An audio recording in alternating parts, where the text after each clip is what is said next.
Hello guys, आपका अपना YouTube channel crafter math में स्वागत है। तो जैसा कि पिछले वीडियो में हम लोगों ने दोस्तों पढ़ा था अपवर्तनांक के बारे में। अपवर्तनांक किसे कहते हैं, उसका सूत्र क्या होता है, फार्मूला क्या होता है, और उसके बाद एक और चीज था सापेक्षिक अपवर्तनांक या आपेक्षिक अपवर्तनांक, यानी कि जब दो वस्तु का अपवर्तनांक दिया हो तो दोनों में जो है वो तुलना करके उसका अपवर्तनांक कैसे निकालेंगे, इसको हम लोग पहले आगे पढ़ेंगे। उसके पहले हम लोग देख लेते हैं, चलिए आइए, कि यहाँ पे एक इम्पोर्टेंट चीज बताने वाला हूँ दोस्तों आप लोगों को, और वीडियो को पूरा लास्ट तक जरूर वॉच कीजिएगा।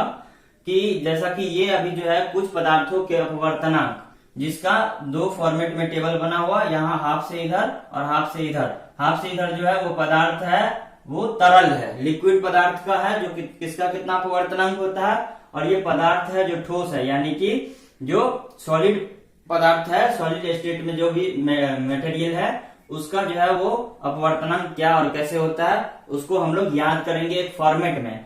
अब बोलिएगा इसको याद करने से क्या फायदा है, क्यों हम लोग याद करेंगे।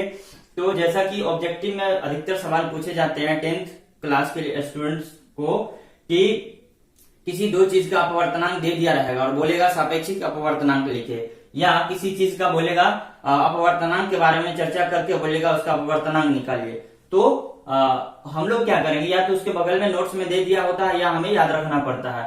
उसके बाद ये 10th ही नहीं बल्कि 10th से जो भी स्टूडेंट पास आउट है, अगर वो जनरल कंपटीशन का तैयारी कर रहे हो तो उनके लिए भी ये VVI है, बहुत बहुत इंपोर्टेंट है, वेरी वेरी इंपोर्टेंट है।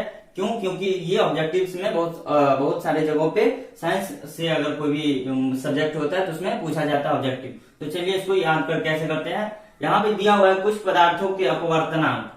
अब लिक्विड स्टेट में किसका क्या अपवर्तनांक होता है, एयर, हवा का अपवर्तनांक कितना होता है 1.003, हवा का अपवर्तनांक 1.003, पानी का अपवर्तनांक 1.33 यानी कि 1.33, केरोसिन जिसको हम लोग मिट्टी का तेल बोलते हैं, हमारे घरों में भी होता है जिसे हम लोग लालटेन वगैरह जलाते हैं, तो केरोसिन का जो है उसका अपवर्तनांक क्या है 1.44, पानी का 1.33, केरोसिन का 1.44। एल्कोहल के बारे में आप लोग जानते होंगे, एल्कोहल का जो है वो अपवर्तनांक 1.36, एल्कोहल का अपवर्तनांक 1.36।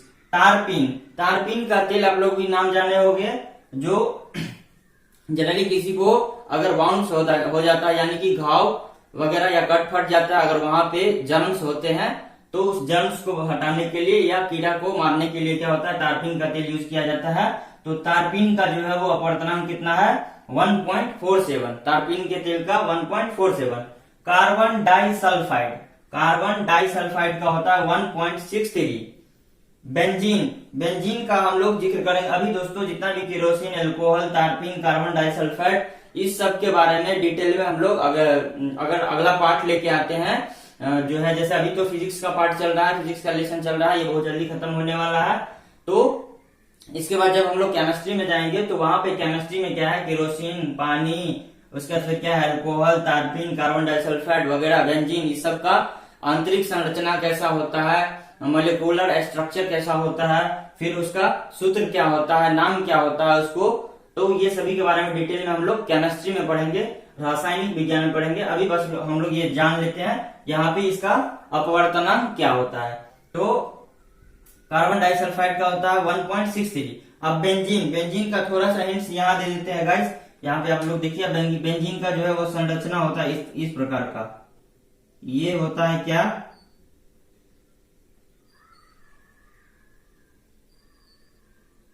इसको हम लोग कहते हैं हेक्सागोनल।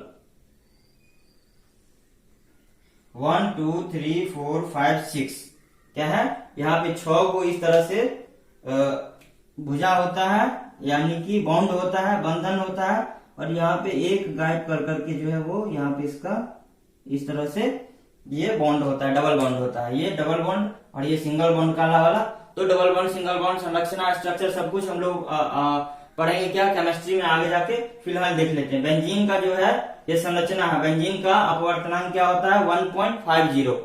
फिर पिघला क्वार्टज का उपयोग आप लोग जानते होंगे कि घड़ी में किया जाता है, जो रात के समय में ग्रीन टाइप का जो जलता है। तो क्वार्टज का, पिघला हुआ क्वार्टज का क्या है, अपवर्तनांक कितना होता है 1.46। अब लिक्विड में तो हम लोग जान गए, अब ठोस में किसका अपवर्तनांक क्या होता है, तो ध्यान से गौर से देखिएगा आप लोग। बर्फ, ठोस बर्फ, बर्फ क्या है, सॉलिड स्टेट। जैसे कि हम जानते हैं कि पानी का 3 स्टेट होता है, सॉलिड, लिक्विड, गैस। तो पानी का जो सॉलिड स्टेट है वो क्या है, बर्फ, आइस।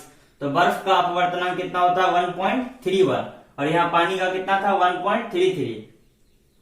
फिर क्राउन कांच, क्राउन कांच का क्या है 1.48 से 1.61 तक इसका जो है वो रेंज होता है, 1.48 से 1.61 तक। फिर फ्लिंट कांच, अब क्राउन कांच, फ्लिंट कांच, सिंपल कांच, प्लेन कांच जो है वो ग्लास भी जो है वो बहुत सारे तरीकों का होता है। जैसे कि यहाँ पे 2 नाम दिया हुआ है कांच के बारे में, एक क्राउन कांच जिसका रेंज ये है, और फ्लिंट कांच जिसका अपवर्तनांक का रेंज है 1.53 से 1.96। अब है कनाडा बाल्सम, कनाडा बाल्सम का जो अपवर्तनांक हुआ है 1.53। फिर है माणिक्य या रूबे, आप लोग नाम सुने होंगे मणि माणिक्य का, जो बहुत ही कीमती होता है। तो मणि माणिक्य यानी कि माणिक्य का, रूबे का जो है वो अपवर्तनांक होता है 1.71। अब नीलम, नीलम, पन्ना, इस सब का भी नाम आप सुने होंगे। तो ये सब बहुत कीमती पत्थर होता है, जो क्या होता है आभूषण बनाने में इस सब का उपयोग होता है। तो ये नीलम का अपवर्तनांक जो है, और ये बहुत ही ठोस भी होता है, हार्ड भी होता है। तो ये नीलम का जो है वो अपवर्तनांक कितना है 1.77। सेंधा नमक, सेंधा नमक का है 1.54। और हीरा, हीरा के बारे में पिछले वीडियो में भी हम लोग जिक्र किए थे। हीरा जो है वो सबसे कठोर पदार्थ है, और सबसे कठोर पदार्थ है, इसलिए ये इसका अपवर्तनांक भी जो है वो क्या है, सबसे अधिक है। हीरा का अपवर्तनांक, ये भी एक क्वेश्चन है। ये अगर इसमें से जैसे कि एयर, पानी, केरोसिन, अल्कोहल, उसका दिए तारपीन वगैरह सब तो है ही, क्राउन कांच, फ्लिंट कांच ये थोड़ा सा कम है, लेकिन हीरा और इधर का जो है और इधर में ये सब, ये बहुत ही इंपॉर्टेंट चीज है, जो आपको आगे चल के कंपटीशन में भी पूछा जाएगा, एंट्रेंस एग्जाम वगैरह सब में भी पूछा जाएगा। और फिर हीरा के बारे में तो प्रॉपर हर जगह पूछा जाता है, ये बहुत ही बीवी है। हीरा का अपवर्तनांक पूछेगा तो 2.42, हीरा का अपवर्तनांक जब भी पूछेगा सवाल में तो बोलेंगे हीरा का अपवर्तनांक होता है 2.42। क्यों, क्योंकि हीरा का अपवर्तनांक सबसे अधिक होता है, क्योंकि हीरा जो है वो सबसे कठोर पदार्थ है। ठीक है, तो चलिए अब यहां हम एक चीज और बताए थे, शुरू में आप लोग जिक्र किए थे कि हाँ N21 बराबर N1 बट्टा N2। ये क्या है, इस फॉर्मूला का जरूरत हम लोगों को आंकिक प्रश्न बनाने में लगेगा, यानी कि न्यूमेरिकल बनाने में लगेगा। ये जो है 2 पदार्थ का क्या हुआ, 2 और 1 जो है वो ये शो करता है कि ये 2 पदार्थ का अपवर्तनांक दिया हुआ है, और दोनों में कंपेयर करने के लिए जब बोलेगा तो पहला का दूसरे की अपेक्षा जो होगा तो वो अपवर्तनांक होगा N1 बट्टा N2। तो चलिए अब आगे हम लोग, बस आज हमें 2 ही चीज पढ़ना, एक चीज पढ़ लिए और एक चीज और पढ़ने वाले हैं, अपवर्तन के नियम। तो आइए अपवर्तन के नियम में क्या है देखते हैं। गाइस आप लोग वीडियो को जितना से जितना शेयर कर सकते हो उतना से उतना ज्यादा फैला दीजिए वीडियो को, ताकि जितने भी मिडिल क्लास के या लोअर फैमिली के जो भी है या स्टैंडर्ड स्टूडेंट जो भी है, सबके लिए कॉमन है। तो उनको वहां तक पहुंचा दीजिए ये वीडियो, ताकि अगर वो हमारे चैनल से पढ़ के अगर वो पास आउट होते हैं तो हमें खुशी मिलती है और हमें आगे काम करने पर भी प्रोत्साहन मिलता है। तो आप लोग वीडियो को जितना से जितना ज्यादा फैला दीजिए, शेयर कर दीजिए, लाइक कमेंट करते रहिए और इसी तरह प्यार बनाए रखिए।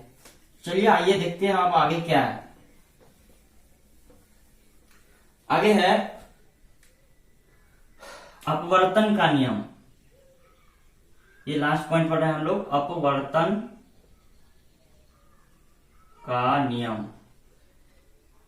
अब जैसा कि है ये भी बहुत वीवीआई क्वेश्चन है, ये भी जो है वो बहुत वीवीआई इंपोर्टेंट जो है वो खास करके 10th वालों के लिए, और पास आउट है उनके लिए भी तो है ही, उनके लिए भी है, और जो 10th में उनके लिए तो है ही प्रॉपर। तो यहाँ पे इसका 2 नियम बनता है। पहला नियम क्या है,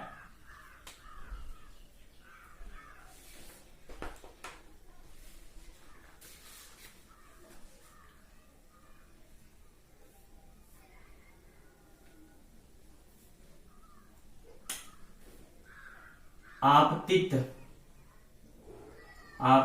किरण, इसको अच्छे से हम लोग याद कर लेंगे। आपतित किरण, आपतन बिंदु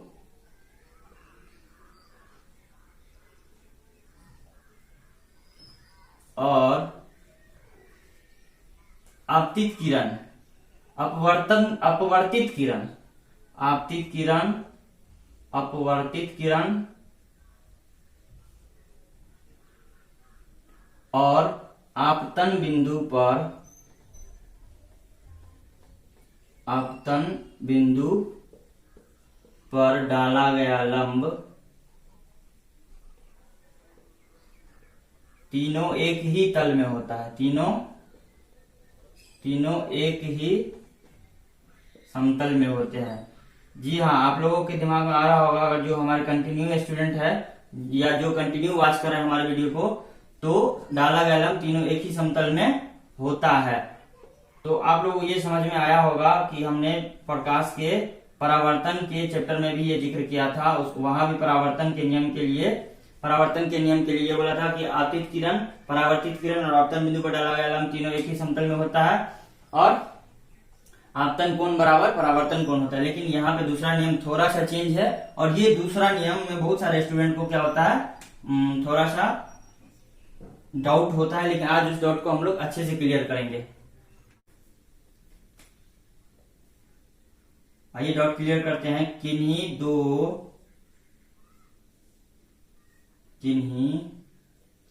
दो माध्यमों या प्रकाश के किन्हीं दो वर्णों का मतलब हुआ यहाँ पे रंगों, और रंगों का मतलब हुआ कलर, रंगों लिख लीजिए। किन्हीं दो माध्यमों या प्रकाश के किन्हीं दो माध्यमों या प्रकाश के किन्हीं दो वर्णों के लिए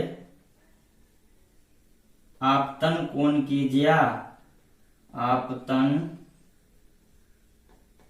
कोण, किन्हीं दो माध्यमों या प्रकाश के किन्हीं दो वर्णों या रंगों के लिए आपतन कोण की ज्या, यानी कि ज्या को हम लोग बोलते हैं साइन, आपतन कोण की ज्या और अपवर्तन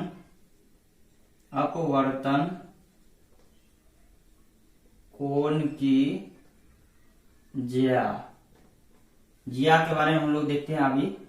ज्या यानी कि साइन, अपवर्तन कोण की ज्या का अनुपात एक नियतांक होता है। अब नियतांक क्या है, सबके बारे में बारी बारी से जानेंगे। नियतांक जिसको हम लोग बोलते हैं कांस्टेंट,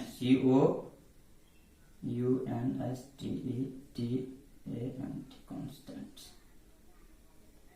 कांस्टेंट बोलिए या इसको अचर बोलिए।